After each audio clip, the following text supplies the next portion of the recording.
Hello there, it's great to be back. As I continue showcasing cars from a different part of the world, I sometimes find myself wondering how far back in history I should go. Because for now, I'm not trying to talk about classic cars, even though the world of classics is absolutely mesmerizing. So I choose each car very carefully, and honestly, the best part of this whole process is writing the script itself. It feels like doing homework you actually enjoy, the most satisfying and rewarding part of the journey. After about 3 hours of thinking, I finally decided to talk about this car. And to be honest, it deserves its own playlist. Let's call it the masterpiece of Pininfarina, a very special version of the Peugeot 405. The Peugeot 405 Station Wagon. This latest 405, the sports wagon, may be a new model, but the wagon concept is old hat to a company with a history like Peugeot's. Peugeot, after all, marketed the world's first station wagon, the Type 10, in 1894.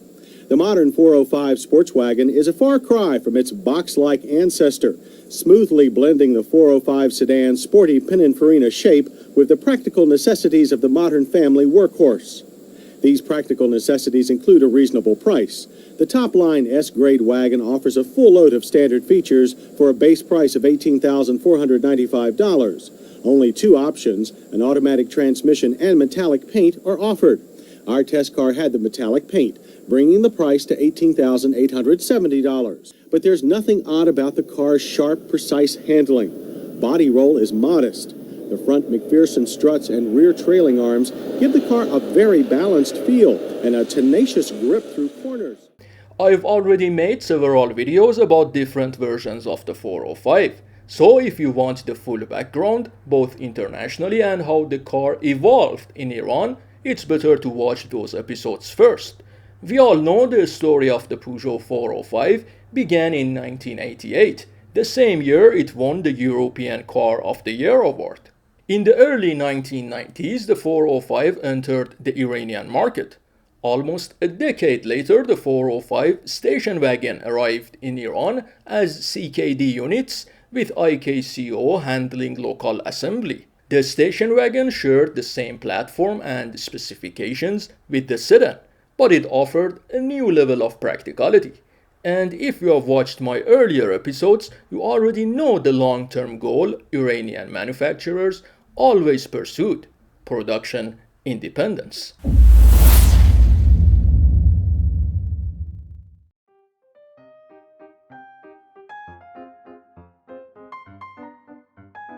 It's winter, so the sun sets much earlier than usual.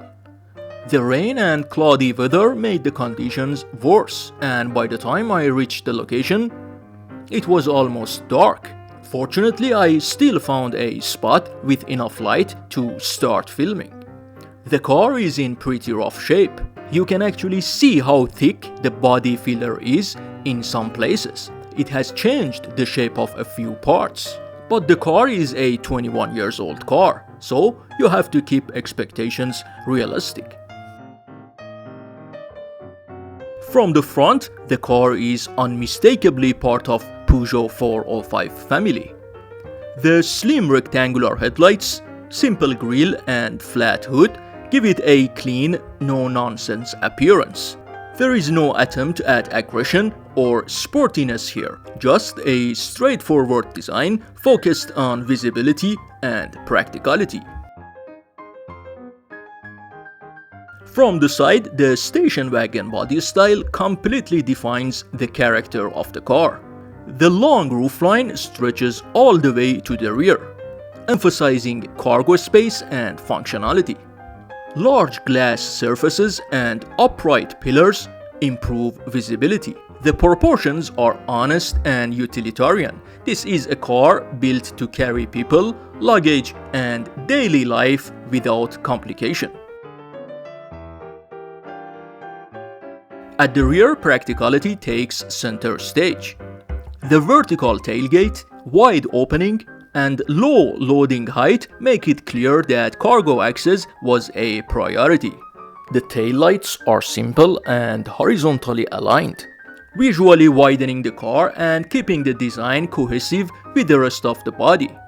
There is nothing decorative here. Every line serves a purpose. The station wagon's identity reinforced as a tool rather than a statement.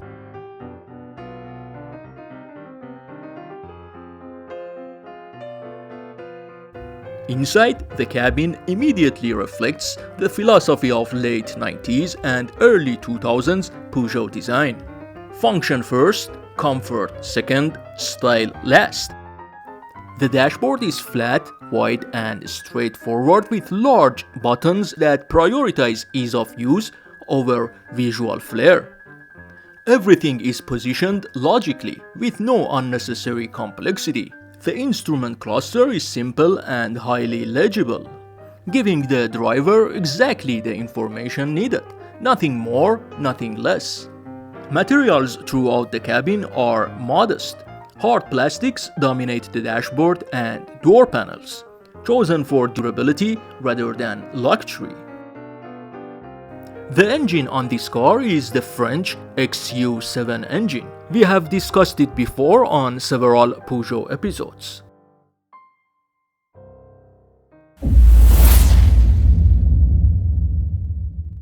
The Peugeot 405 station wagon turned out to be the least successful 405 project in Iran, possibly even on a global scale. Iranian buyers have always preferred sedans over wagons. A station wagon was never seen as a proper family car. It was viewed as a work vehicle. That cultural perception alone limited its appeal. Even though the station wagon was cheaper than the sedan, it still couldn't attract buyers. It offered very little mechanical difference, just a bit more cargo space. In the end, this model didn't work out well for either Peugeot or IKCO. But to be fair, IKCO didn't really lose anything. They continued producing the sedan, grew stronger over time, refreshed interiors, expanded production capacity, and developed multiple new models based on the same platform. Some of those later models even managed to outsell the original 405. Back in the early 2000s, the 405 station wagon was priced slightly below the sedan, around $13,000 to $14,000. Today, depending on condition, you can find one anywhere between $1,000 and $3,000. Alright folks, thanks for watching this episode. Please don't forget to click the subscribe button and share this video if you enjoyed it. See you soon.